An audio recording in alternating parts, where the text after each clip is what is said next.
July 13th, 1985.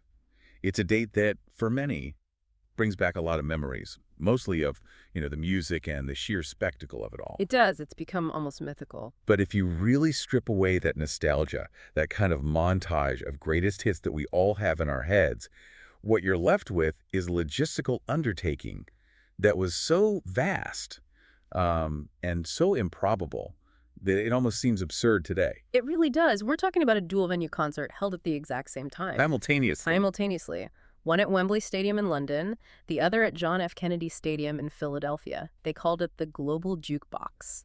Which is a great name, but what did that actually mean in 1985? Well, that's the thing. You have to consider the reality of the technology back then. There was no internet as we know it. There was certainly no email, no cell phones. Nothing was instant. Nothing. And yet the goal they set for themselves was to connect the entire planet in real time for a single event. It's hard for us, I think, for anyone listening now, to really grasp how precarious that whole setup was. It's almost impossible. Today, global streaming it's just a mundane reality. We do it on our phones. In 1985, this was genuine science fiction. It was a high-wire act, and it was being performed without any kind of safety net. And the numbers involved are just staggering. The statistics alone, yes. You had an estimated audience of 1.9 billion people. 1.9 billion. Spread across 150 nations. So to give you some perspective on that, that was nearly 40% of the entire world's population at the time. So if something went wrong, if the satellites failed or if the coordination slipped for even a moment, the organizers wouldn't just be broadcasting dead air. No. They would be failing publicly in front of nearly half of the human race. And the stakes here were not just about reputation or television ratings. This was, at its core, a matter of life and death. That is the crucial context. That's what you can't forget. The immediate stated goal was to raise funds for the ongoing famine in Ethiopia. A famine that had been devastating the region from 1983 to 1985. Correct.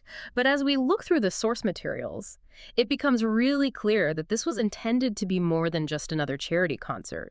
It was a fundamental shift in how pop culture and international relations intersected. It almost feels like a moment where foreign policy was no longer just for diplomats in suits. Precisely. That's a perfect way to put it. It was a pivot point, a moment where humanitarian aid became a central concern of Western foreign policy, and it wasn't being driven by government. It was driven by musicians. Bob Geldof, the co-organizer, was very clear about his intent. He said that they took an issue that was effectively nowhere on the political agenda, and they used what he called the lingua franca of the planet. Which he didn't see as English. No, he said it was rock and roll. He said they used rock and roll to address the moral repulsion that people felt, seeing people die of want in a world of surplus. So today, we're going to examine how that all came together. We'll look at the origins of this massive undertaking, the logistical miracles required to even make it happen. The iconic performances, of course, but also the technical disasters, which there were quite a few of, and the controversies that followed, which are still debated today. So to really understand the sheer magnitude of the response, we have to start at the beginning. What was the catalyst? What sparked this incredible mobilization? The origin point is remarkably specific. You can trace it back to a single television broadcast. It was a BBC News report, and it aired on October 23, 1984. Filed by the journalist Michael Bjerk. That's right. And in this report, Bjerk used some incredibly powerful language. He described the situation in Ethiopia as a biblical famine in the 20th century. He called it the closest thing to hell on earth. And that language, it was designed to shock. It absolutely was. It shocked the British public. But there was one specific element within that coverage that truly galvanized the response. The report featured a young nurse. Her name was Claire Bertschinger. And the account of her experience it's just incredibly difficult to process. It's harrowing. Bertschinger was working at a feeding station, and she was surrounded by approximately 85,000 starving people. 85,000. And she was placed in an absolutely impossible ethical position. The station had very limited food supplies, nowhere near enough to feed everyone. So she had to choose. She had to decide which children would receive access to the food, and which were already too sick to be saved. The footage shows her literally walking down a line of people and marking the children who would get to eat. She was being forced to decide who would live and who would die. Yes. Bob Geldof later commented on that specific footage. He said that in her, in this one nurse, was vested the power of life and death. He called it unbearable. Unbearable to see a human being forced into what he called a godlike position. I can't imagine the trauma of that. Bertschinger herself was deeply, deeply traumatized by the experience. She recalled later that she felt like a Nazi, sending people to death camps. She kept asking herself why this was possible, why this was happening in a world with so much plenty. And that image. That image of a young woman having to play God simply because of a lack of resources, that is what broke through the public apathy. And it was this report that led directly to the formation of Band-Aid. Directly, that's correct.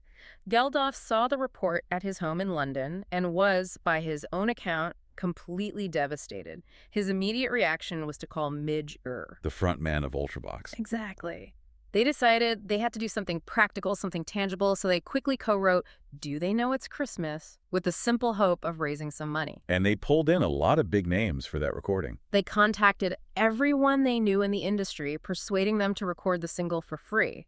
It was recorded on November 25, 1984 at Sarm West Studios. And the result was Immediate. It was explosive. The single became the fastest selling ever in Britain at the time. They had, modest target. They had hoped to raise maybe 70,000 pounds. And they raised 8 million. 8 million pounds. That's an incredible difference. It completely dwarfed their expectations, and suddenly they had this new kind of power. But moving from a single charity record to a massive global concert, that's a significant leap in ambition. How did that transition actually happen? Well, the initial idea for a concert, funnily enough, didn't come from Geldof or Ure. It actually originated with Boy George. The lead singer of Culture Club, right? Right. In December of 1984, during a tour, Culture Club had this impromptu gathering of artists join them on stage at Wembley Arena. They did an encore of the Band-Aid single. And the reaction was strong. George said he was completely overcome by the occasion, by the audience reaction, and he suggested to Geldof right then and there that they should organize a global benefit concert. And Geldof took that idea and ran with it. He took a massive risk. In an interview with Melody Maker magazine, this was January 1985, he publicly committed to the idea. He effectively announced the event to the entire world before it was even remotely organized. So he announced it before he had any infrastructure, before he had any artists confirmed. He announced it before he had anything at all. And securing the artists, that involved a strategy that you can only really describe as high-stakes manipulation. The sources refer to it as a game of bluff. That is exactly what it was. It was a complete bluff. The production manager, a man named Andy Sweck, noted that Geldof's strategy was to play the American and British acts against each other.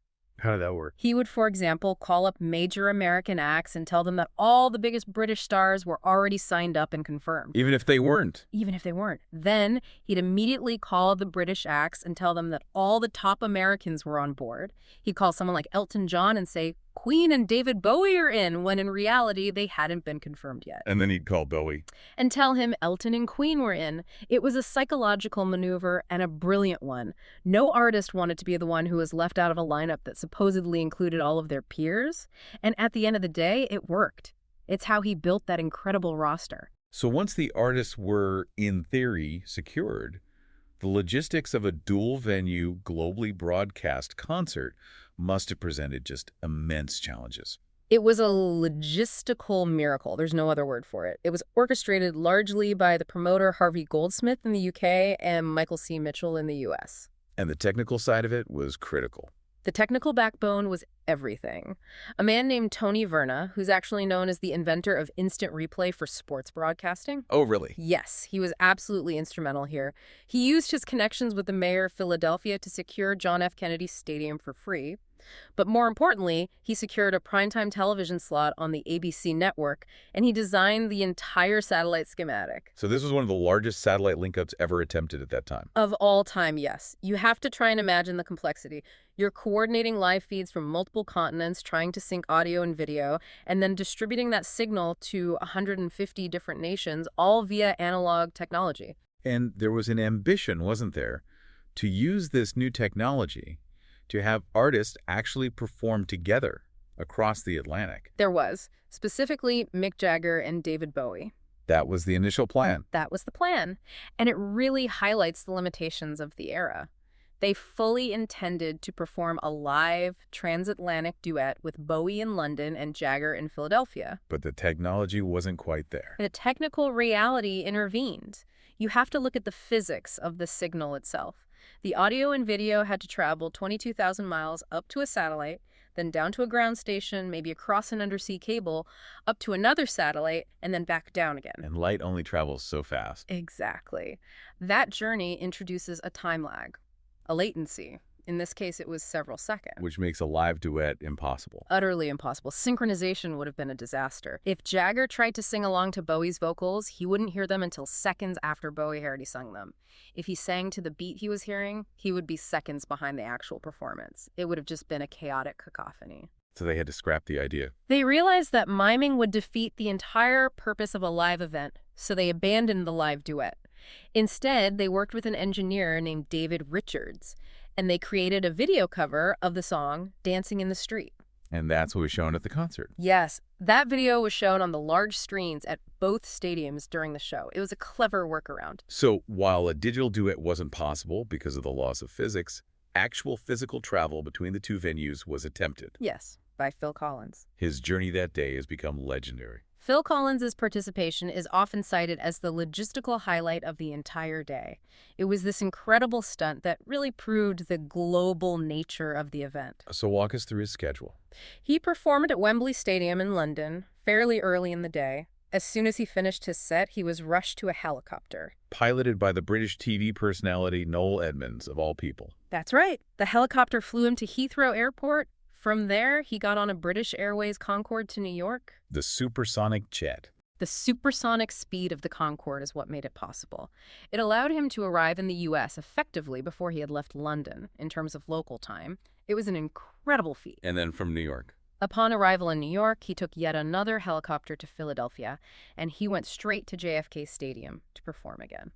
That sounds like an absolutely grueling schedule. It was, and there's a small, very human detail in that journey that's quite interesting. On the Concorde flight, Collins ran into the singer Cher. And she didn't know about the concert?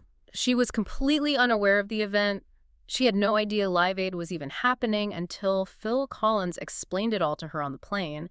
And because of that conversation, she subsequently decided to attend the Philadelphia concert and even appeared in the finale. A chance encounter on the Concorde. A chance encounter just shows the slightly chaotic, spontaneous nature of the whole day. So let's turn our attention now to the events at Wembley Stadium. The day began with a mixture of British pageantry and pure rock and roll. It did. The event opened with the Coldstream Guards playing the Royal Salute. Yeah. It was very formal. And then immediately after, the band Status Quo came out and opened the rock portion with Rockin' All Over the World. Which was the perfect anthem to set the tone. It was. But the sources provide an interesting detail about their preparation. Francis Rossi, the guitarist for Status Quo, recalled Geldof giving them some very blunt advice during their soundcheck. What did he say? Geldof basically told them that it didn't really matter what they sounded like as long as they were there and on stage. Rossi said he appreciated the honesty. And that set the tone for the whole day. It did. The spirit of the event superseded any kind of technical perfection. It wasn't about getting the best sound mix or the perfect performance. It was about showing up. It was about presence. There was a royal presence as well. Yes. Princess Diana and Prince Charles were in attendance at Wembley, which added another layer of significance to the UK event. Now, among all the incredible performances at Wembley that day, Queen's set is consistently highlighted as the absolute peak of the entire event. It is widely, and I think correctly, considered the day's apex. There was an industry poll in 2005 where Queen's 21-minute performance was voted the greatest live performance in the history of rock music. The greatest ever. Why? What made it so special? To understand why, you have to look at their strategy.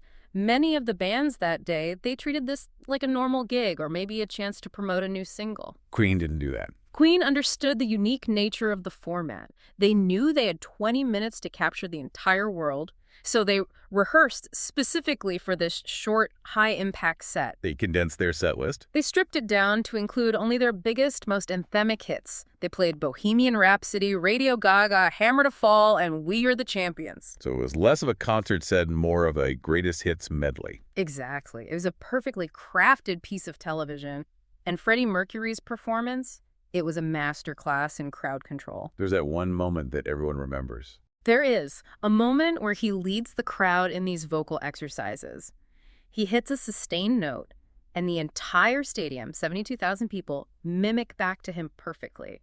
It became known as the note heard round the world. He just had him in the palm of his hand. He shrank that massive stadium down to the intimacy of a club. He wasn't performing at the audience, he was performing with them. And that performance, it cemented their legacy. It was so important that it was later used as the climax of the 2018 biographical film Bohemian Rhapsody. U2 also had a very significant moment during their set, though it deviated quite a bit from their planned schedule. That's right. U2's set is remembered for a moment of completely unscripted drama. They were playing a version of their song Bad that ended up stretching to 12 minutes long.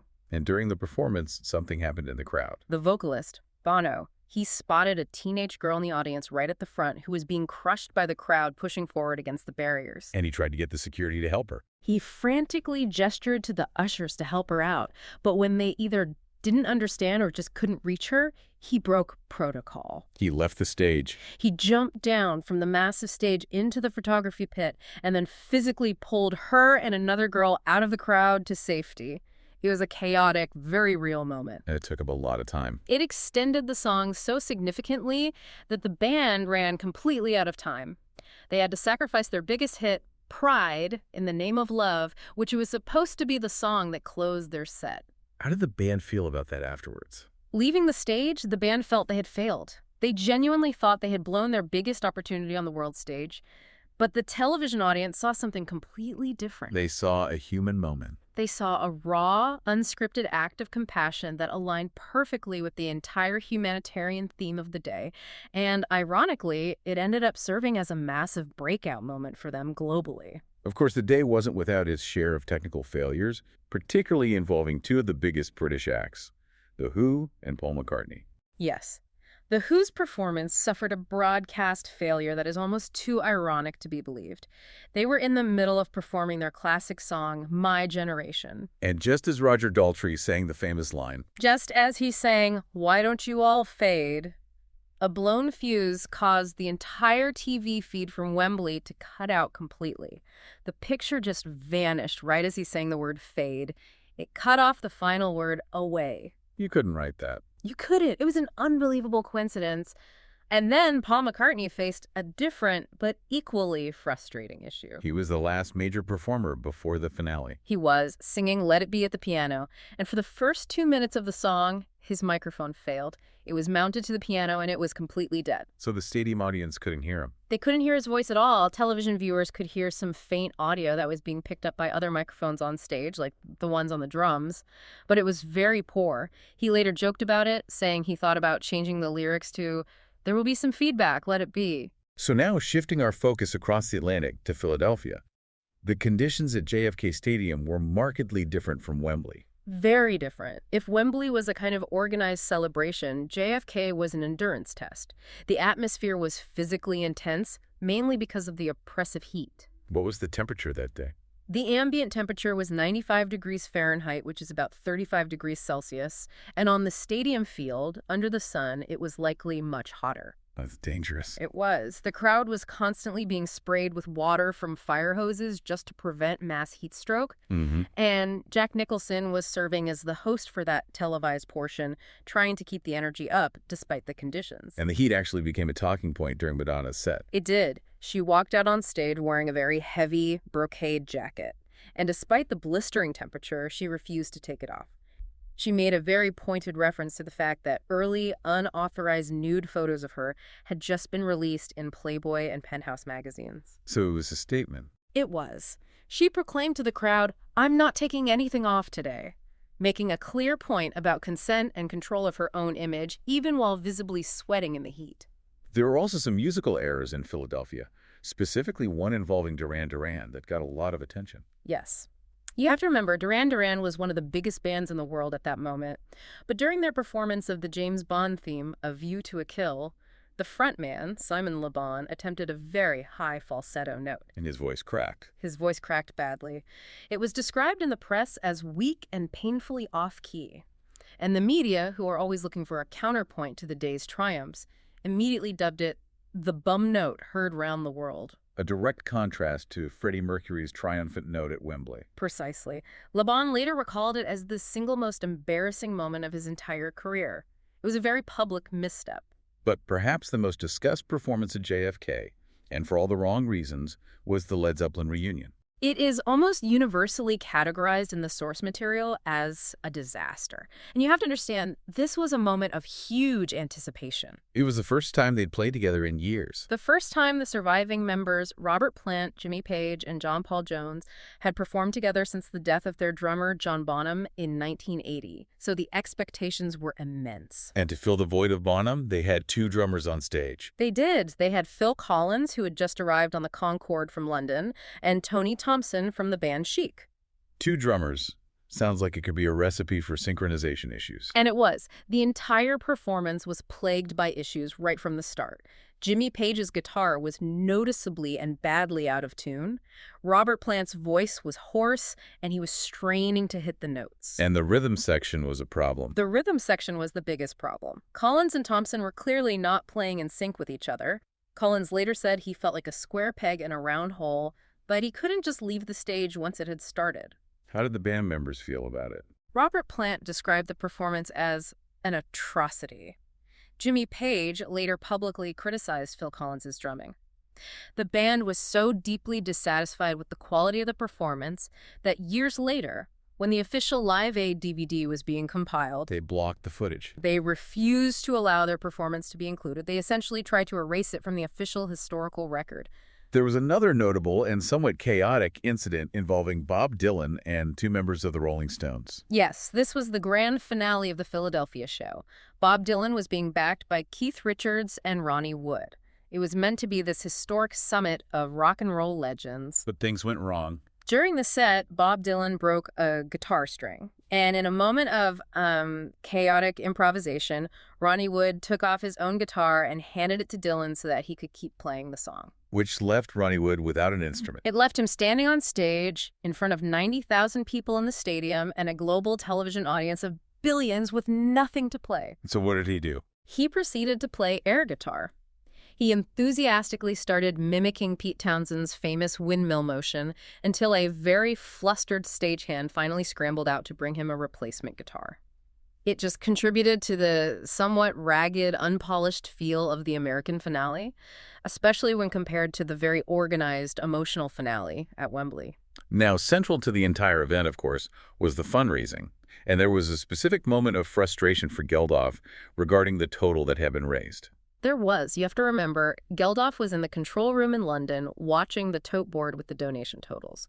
And nearly 7 hours into the concert, he inquired about the amount raised so far. And the number was low. He was told it was around £1.2 million, and he was sorely, sorely disappointed. He felt that given the scale of the event and the number of people watching, the donations were just not coming in fast enough.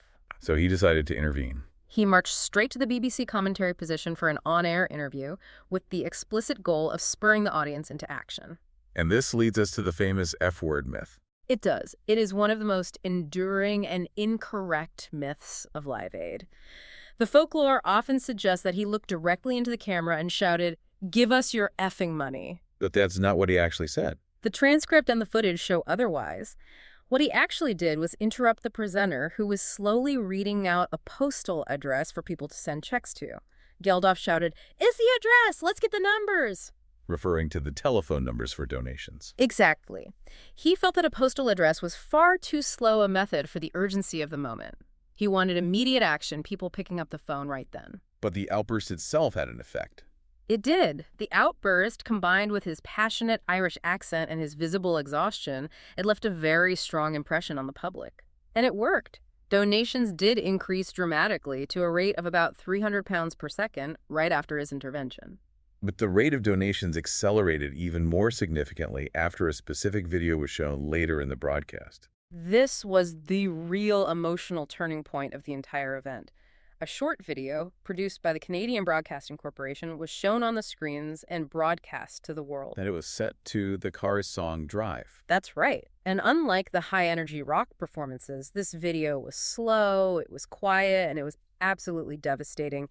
It featured stark, harrowing images of starving and diseased children in the Ethiopian famine camps. It brought the audience right back to the reality of why they were all there. Exactly. David Bowie had actually offered to drop a song from his own set to make sure there was time to show this footage.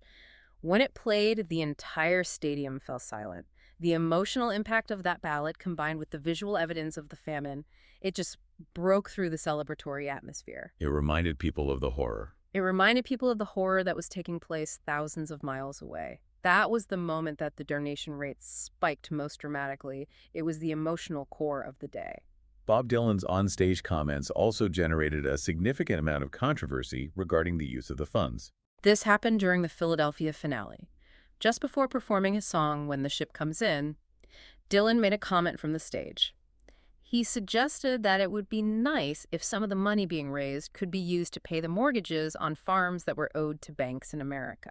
That seems like a very strange pivot during a concert specifically for African famine relief. It was heavily criticized at the time, especially by Geldof. He called Dylan's comment crass, stupid, and nationalistic.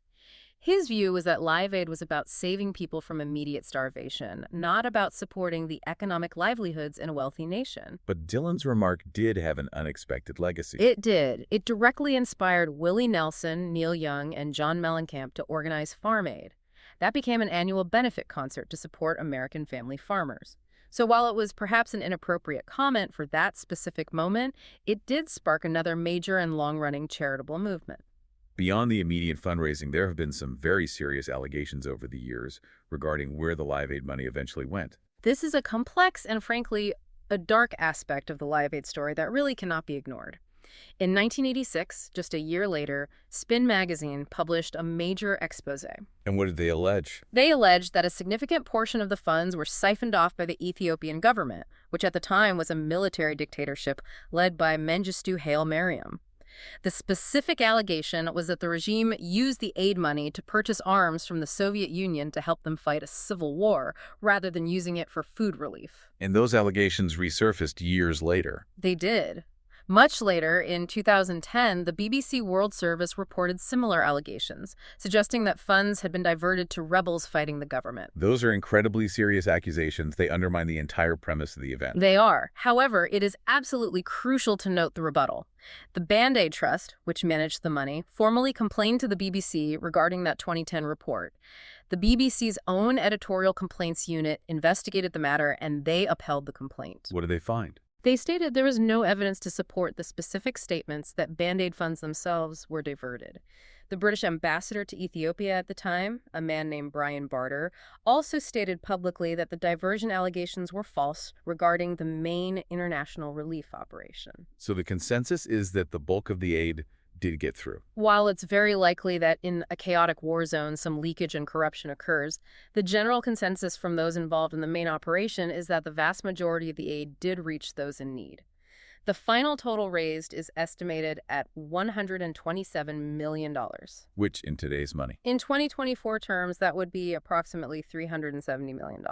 The broadcast itself was a technical feat, as we've discussed, but the preservation of that broadcast for history has been inconsistent at best. The complexity of the live feed led to different experiences for the viewer. For example, the BBC television feed in the UK was in mono sound. But the MTV broadcast in the US was in stereo. Right, so there were already variations. But a really significant loss for historical preservation occurred with the ABC network in America. What happened? Well, Geldof had originally promised all the artists that this would be a one-off event, a moment in time that would never be seen again. And whether it was adhering to this promise or perhaps just due to standard broadcast protocol at the time, ABC erased their master broadcast tape. So the official American broadcast is just gone. Largely, yes. Yeah. Copies that were donated to the Smithsonian Institution are also presumed to be lost. MTV kept their tapes, but they are very incomplete. Why is that? Because they frequently cut away from the live performances for advertisements and for their VJ segments. So this meant that when it came time to try and preserve the event's history, there were massive gaps in the available footage. And this must have complicated the eventual DVD release in 2004. Indeed. The DVD release was really forced by the prevalence of bootleg recordings. Geldof realized the footage was out there anyway, in poor quality, so they might as well release it officially and try to raise more money for the cause. but they had to do a lot of editing. A significant amount. Because of all the missing footage and the technical issues we've talked about, the release required a lot of post-production work. Audio was fixed. What do you mean by fixed? Well, for example, Paul McCartney went into a studio the day after the concert and re-recorded his vocals for Let It Be to replace the track where his microphone had failed. So what we hear on the DVD isn't what happened live. Not entirely. The We Are the World finale had studio tracks overlaid to cover for all the missing or dead microphones on stage. And on top of that, several acts like Led Zeppelin and Santana requested that their performances be omitted entirely due to their poor quality. So the official record we have now is a much more polished version of the raw reality of that day. Looking back now with decades of perspective, what was the long-term impact? How did Live Aid change the cultural landscape? Its legacy is really multifaceted. On a purely commercial level, it proved the incredible power of television exposure for musicians. It had an immediate and massive impact on the music charts. Which artists benefited the most? Albums by U2, Queen, Madonna, and Phil Collins all saw significant sales jumps in the weeks right after the concert. But politically, its legacy is much bigger. It's often credited with establishing humanitarian concern as a central part of Western foreign policy. It showed that popular culture could drive the agenda. It demonstrated that popular culture could mobilize global resources and attention faster and sometimes more effectively than governments could. It created a model for celebrity activism that we see all the time today. And it spawned direct successors like Farm Aid, Live Aid in 2005, and more recently, Firefight Australia in 2020. And culturally, it remains a touchstone. Absolutely. It's constantly referenced in popular culture, in films like Bohemian Rhapsody, and there's even a 2024 musical about the event called Just for One Day. It might also be worth briefly touching upon those who were notably absent from such a huge event. Yes, there were some significant names missing from the lineup. Bruce Springsteen is a major one. He declined the invitation to perform. Did he ever say why? He later expressed regret, noting that he just didn't realize how enormous the event was going to be. He said he thought it was just another charity gig, and he was exhausted from touring. And Michael Jackson was also a surprise no-show. That was a big surprise to many. He had co-written We Are the World, the American equivalent of the Band-Aid single, but he was working on his album Bad at the time and declined to appear. Prince also didn't attend in person, but he did send a pre-recorded video that was shown. And perhaps most ironically, Boy George, who we mentioned as being the originator of the concert idea. He did not perform. He was struggling with some personal issues at the time, and he had concerns about his band's ability to perform well for such a massive global audience. So as we conclude this examination of Live Aid, what is the final thought on its place in history? Where does it stand now? It stands, I think, as a singular moment. A moment where rock music, for better or for worse, attempted to solve a global crisis. It was naive in many ways, it was chaotic, and it was technologically fragile. And while the geopolitical outcomes and the exact flow of every dollar of aid money have been and will continue to be debated, The core achievement remains. the sheer mobilization of 40% of the world's population to focus on a single humanitarian cause for one day, that remains an achievement that has never really been replicated on that scale. It was the day the world tuned in to listen to the same song. Thanks for listening.